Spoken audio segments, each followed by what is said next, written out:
Voici 5 confusions que ceux qui apprennent l'anglais font souvent. Suivez la vidéo jusqu'à la fin parce que peut-être vous aussi vous faites certaines de ces confusions. Let's go. Première confusion, say and tell.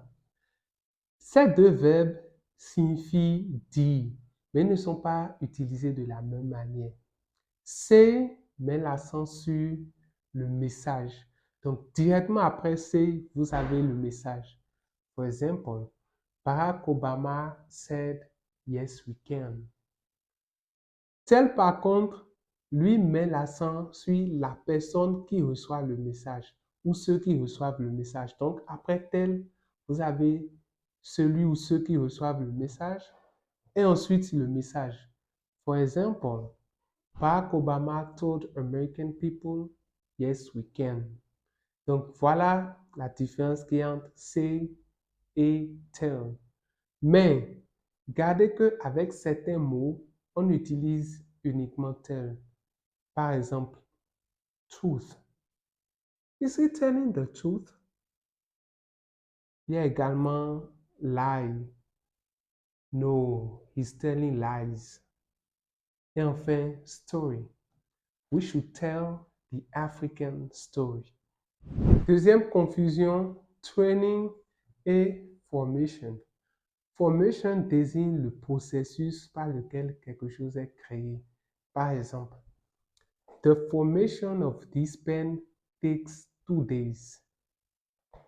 Training, par contre, fait référence à l'acquisition de connaissances. Donc, je peux dire par exemple, this training will help you. Comment traduisez-vous en anglais? L'école ne nous apprend pas cela. Si vous avez dit school doesn't learn us that, eh bien, vous venez de faire la troisième confusion que je vais aborder dans cette vidéo. La phrase correcte, c'est school doesn't teach us that. En fait, learn signifie acquérir des connaissances. Par contre, teach veut dire donner des connaissances. Donc, pour dire l'école ne nous apprend pas cela, on dira school doesn't teach us that. Mais on peut également dire nous n'apprenons pas cela à l'école. Et dans ce cas, on dira we don't learn that at school.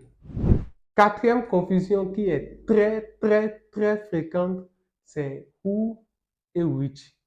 Who est utilisé lorsqu'on veut faire référence à une personne ou des personnes. Par contre, which est utilisé pour faire référence à des choses ou des animaux. Par exemple, the person who called is my friend. The pen which is on the table is mine. Dernière confusion qui est également très fréquente, c'est used to et to be used to. En fait, used to est utilisé pour parler d'une habitude que vous aviez, mais que vous n'avez plus.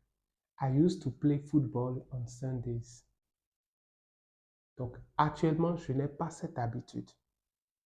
Si je veux parler d'une habitude que j'ai actuellement, je vais dire I am used to.